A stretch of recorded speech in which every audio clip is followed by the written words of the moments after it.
War.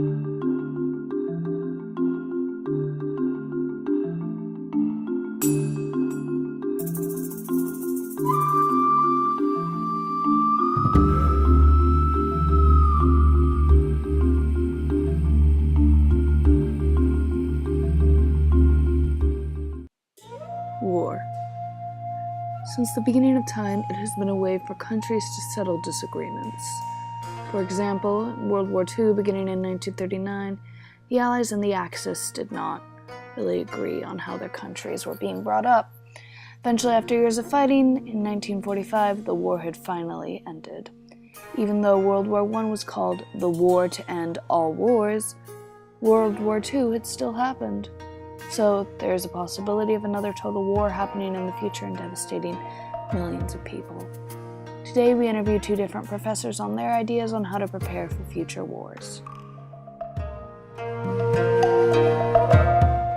We traveled all the way to London to hear this professor speak. I think that we can learn from many instances in World War I and II to help us prepare for future wars.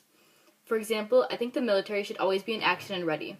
When the Japanese bombed Pearl Harbor in 1941, we had no defense, which caused a major tragedy and many lives were lost.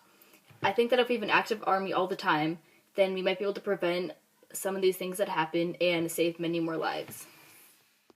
The Cold War was an area of political and military tension after World War II. It was where all these big nations gathered all of their soldiers and giant weapons to prepare for future war. This is what we should be doing, but not as intensely. I also think that for future wars, we should have new and improved weapons ready. For example, back in the previous wars, the side with the improved weapons would always win. The US back in World War II had created a new atomic bomb, which they used in Japan. Japan did not have this type of weapon yet, so they ended up surrendering. The British had also created the tank back in World War I, which scared many of the other sides away. And Professor Melinda is right. The British had their tanks, and that helped them win. And then when the US invented a little boy, that helped them win the Second World War. Surprise attacks are a very important idea for future wars. For example, it was a very smart tactic in both world wars and was the reason that the US had won.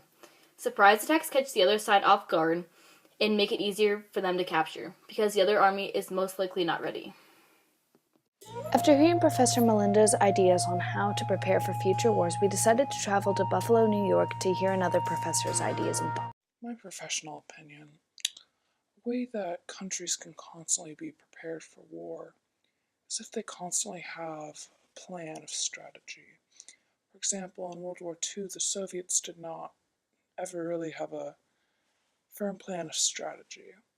This happened twice in the Soviet Union, and the first failure almost led to the country's demise in World War II. The second failure was instrumental in its ultimate collapse.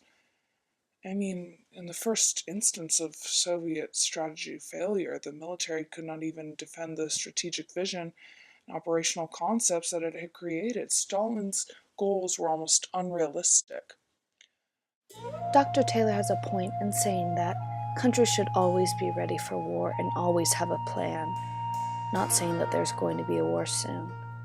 Countries should always be ready with plans, gain new technology, and the military should always stay sharp and ready. This has been the Globetrotter documentary series. Thanks for tuning in.